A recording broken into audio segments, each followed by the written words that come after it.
কোনো সম্পর্কই পারফেক্ট হয় না। একটু মানিয়ে নিতে পারলেই ভালো সম্পর্ক তৈরি করা যায়। সম্পর্কের দিক থেকে তারাই সবচেয়ে বেশি সুখী, যারা একে অপরের দোষ ত্রুটিগুলো মেনে নিয়ে নিজেদেরকে শোধরাতে পারে। বিসমিল্লাহির রহমানির রহিম। আকিব রাফিদ মাম বলছি। সবাইকে আসসালামু আলাইকুম। আশা করছি যে যেখানে আছেন সুস্থ আছেন, ভালো আছেন। আল্লাহ তাআলার অশেষ রহমতে আমরাও বেশ ভালো আছি, আলহামদুলিল্লাহ।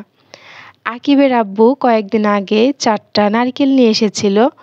তো একটা এমনি এমনি ভেঙে আমরা খেয়ে ফেলেছি, আর একটা নষ্ট হয়ে গিয়েছিল। আর 2টা নারকেল এখন আমি কুড়িয়ে নিচ্ছি। ভাবলাম যে এগুলো নষ্ট হয়ে যাওয়ার আগেই কিছু একটা বানিয়ে খেয়ে ফেলি। আসলে এগুলো জিনিসের তো কোনো গ্যারান্টি নাই, কোনটা নষ্ট থাকে কোনটা ভালো থাকে সেটা তো আর বাহির থেকে বোঝা যায় না। তো 2টা নারকেল আমি কুড়িয়ে নিয়েছি, তো বাচ্চাদেরকে নাড়ু বানিয়ে দিব, এজন্যই আর কি। নারকেল দিয়ে তো মাঝে মধ্যে পিঠা পায়েস খাওয়াই হয়, তো ভাবলাম যে নাড়ুটাই কিন্তু অনেক দিন ধরে খাওয়া হয়নি, তো আজকে নারকেলের নাড়ু বানাই। এখানে প্যানে আমি 1 চামচের মতো ঘি দিয়ে দিয়েছিলাম, তার মধ্যে এলাচ, গরম মশলা আর একটা তেজপাতা দিয়েছিলাম। এখন নারকেলগুলো দিয়ে ভালো মতো নেড়ে চেড়ে কিছুক্ষণ ভেজে নিয়েছিলাম। তারপরে কিন্তু এখানে খেজুরের গুড় দিয়েছিলাম। তো একটু বেশি করেই দিয়েছিলাম, কারণ আমার বাসাতে আবার মিষ্টির পরিমাণটা একটু বেশি সবাই পছন্দ করে। আমি নিজেও আর কি একটু কম মিষ্টি হলে আর ভালো লাগে না, খেতে পারি না। আসলে যার যা রুচি ওর ব্যাপার সেটা। তো আমাদের বাসাতে আমরা সবাই একটু মিষ্টির পরিমাণটা বেশিই খাই। তো এখানে খুব ভালো মতো নারকেলগুলো নাড়াচাড়া করে আমি নামিয়ে নিয়েছি। এখন হালকা ঠান্ডা করে নিব, তারপরে এক এক করে নাড়ু শেপ দিয়ে কিন্তু নাড়ু বানিয়ে নিব। তো প্রথমের দিকে কিন্তু প্রচুর পরিমাণে গরম লাগছিল হাতে, এজন্য একবার করে নিচ্ছিলাম আর একবার করে রেখে দিচ্ছিলাম। তো তারপরে বেশ কিছুক্ষণ পরে কিন্তু কিছুটা ঠান্ডা হয়ে গিয়েছিল। তো এক এক করে এখন আমি সবগুলো নাড়ুই বানিয়ে নিচ্ছি। তো এই কাচের বাটিটা নিয়ে আসার পরে মনে হচ্ছিল পরবর্তীতে যে আসলে নাড়ুগুলো একটা খোলামেলা প্লেটের মধ্যে রাখলে ভালো হতো। নাড়ু যখন বানাতে শুরু করে দিয়েছি, ভাবলাম যে এক এক করে আগে বানিয়েই ফেলি, পরবর্তীতে না হয় বাটিটা চেঞ্জ করে নিব। আসলে এই কাজগুলি অনেক ধীর স্থিরভাবে করতে হয়, তাড়াহুড়ো করে হয় না। তো ছোট বাচ্চাটা ঘুমিয়ে আছে, এজন্য ধীর স্থিরভাবে নাড়ুগুলো বানিয়ে নিয়েছিলাম। ও উঠে গেলে আসলে সেরকমভাবে কোনো কাজ আমি রিল্যাক্সে করতে পারি না। সব কিছু তাড়াহুড়ার মধ্য দিয়েই করতে হয়, অনেক সময় কোলে নিয়েও কাজ করতে হয়। এই রুমের বিছানার চাদরগুলো ময়লা হয়েছিল, চেঞ্জ করে নিয়েছি। আর সেদিন তো পর্দাগুলো ধুয়ে দিয়েছিলাম, তো এগুলো আর লাগানো হয়েছিল না। আজকে এক এক করে পর্দাগুলো লাগিয়ে নিচ্ছি। আসলে সময় মতো কোনো কাজ করতে পারি না, কি আর করব, একা হাতে যেহেতু সব কিছু করতে হয়। যখন যেটা ভালো লাগে, যখন যেটা মনে হয় আর কি, তখন সেটাই করে ফেলি। তো এটা কিন্তু ড্রয়িং রুমের পর্দা ছিল, ড্রয়িং রুমের পর্দাটা আমি লাগিয়ে নিলাম। আর অন্যান্য রুমের পর্দাগুলো কিন্তু আমি এক এক করে এক এক দিন ধুয়ে নিব। আসলে সব পর্দা একসাথে ধোয়া সম্ভব না।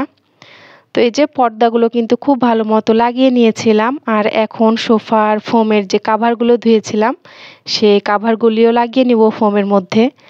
তো এই কাজটা কিন্তু খুবই বিরক্তিকর, এটা করতে মোটেও ইচ্ছা করে না, তারপরেও করতে হবে, কি আর করার। কাভার খোলা, কাভার লাগানোর এই কাজগুলি কিন্তু বেশিরভাগ সময়ে আকিবের আব্বুই আমাকে করে দেয়।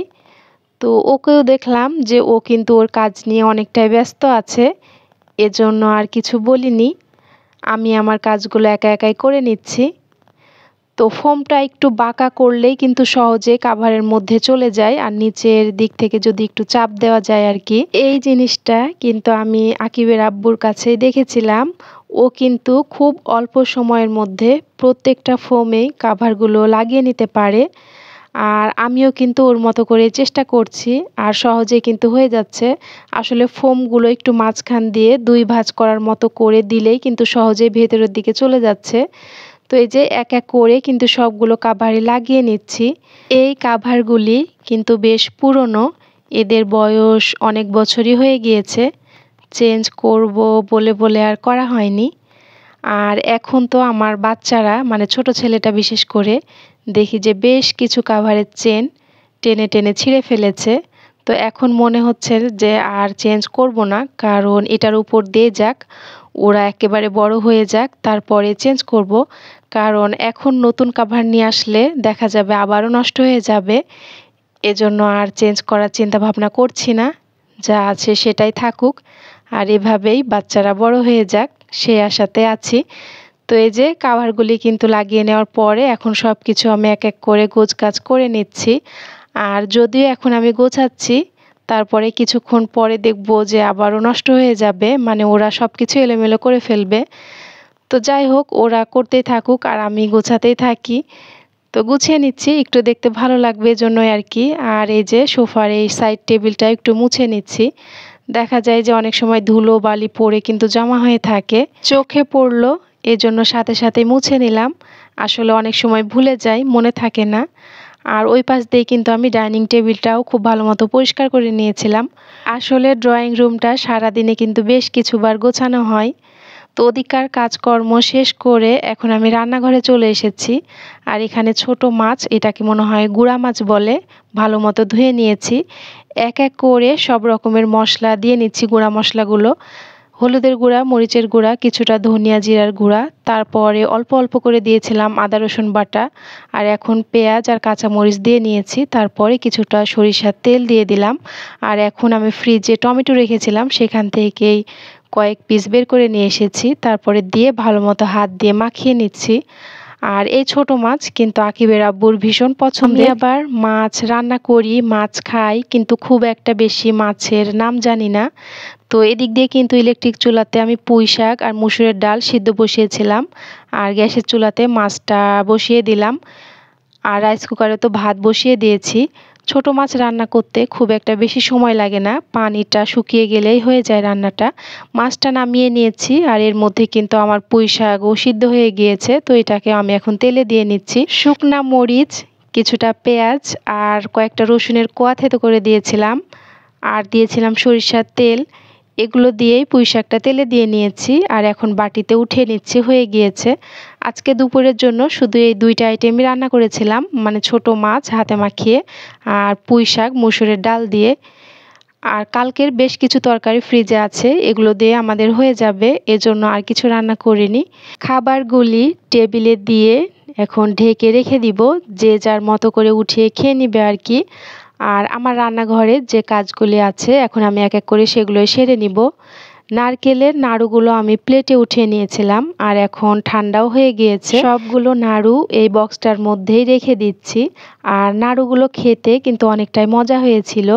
এগুলো কাজ করতে করতে এরই মধ্যে আকিবের আব্বু বাসাতে চলে এসেছে। তো বাচ্চাদের জন্য কলা পেয়ারা এগুলো নিয়ে এসেছে, তো পেয়ারাগুলো উঠিয়ে নিলাম এই ঝুড়িটাতে। আর রান্নাঘরটাও কিন্তু আমি খুব ভালো মতো পরিষ্কার করে নিয়েছি। চুলার সাইড, থালা বাসন, হাঁড়ি কড়াই যা কিছু ছিল সব কিছু ধুয়ে জায়গা মতো রেখে দিয়েছি। আর কলাগুলো ধুয়ে রেখে দিয়েছি পানি শুকানোর জন্য। এগুলো আমাদের প্রত্যেক দিনের কাজ, প্রতিটা দিনেই কাজগুলো করে থাকি, আর সেখান থেকেই একটু একটু করে ভিডিও করে আপনাদের সাথে শেয়ার করি। রান্নাঘর পরিষ্কার করার পরেই কিন্তু আমি গোসল করতে যাই, আর গোসল করার সময় যা কিছু কাপড় চোপড় থাকে সব কিছু ধুয়েই তারপরে গোসলটা করি। যেদিন কম কাপড় থাকে দেখা যায় সেদিনই কিন্তু গোসলের সময় ধুই, আর যেদিন দেখা যায় যে বেশি কাপড় থাকে সেদিন কিন্তু সকালবেলাতে আগে কাপড়গুলোই ধুয়ে দিই। দেখা যায় যে সকাল সকাল যদি কাপড় ধোয়া যায় তাহলে কিন্তু অনেকটাই শুকিয়ে যায় সারা দিনে। আর গোসল করতে করতে যেহেতু অনেকটাই দেরি হয়ে যায়, অর্ধেক বেলাতে কিন্তু কাপড় আর সেরকমভাবে শুকাতে চায় না। তো অল্প কাপড় হলেই কিন্তু দুপুরের সময় ধুয়ে দিই আর কি। এটা কিন্তু ছিল সন্ধ্যার দিক দিয়ে বাচ্চাদেরকে নাস্তা বানিয়ে দিব।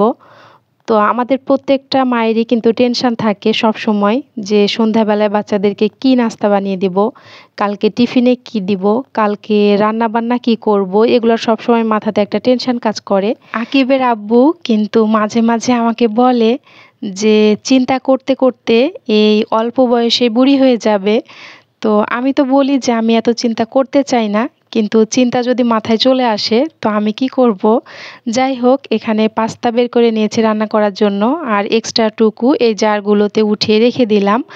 আর একটু বেশি করে রান্না করছি যে কালকে সকালেও তাহলে বাচ্চাদেরকে টিফিনে দেওয়া যাবে আর কি। এখনকার দিনের বাচ্চারা কিন্তু pasta, noodles, chicken fry, French fry, মানে যত রকমের ফ্রাই আছে আর কি, এগুলোই তাদের বেশি পছন্দ।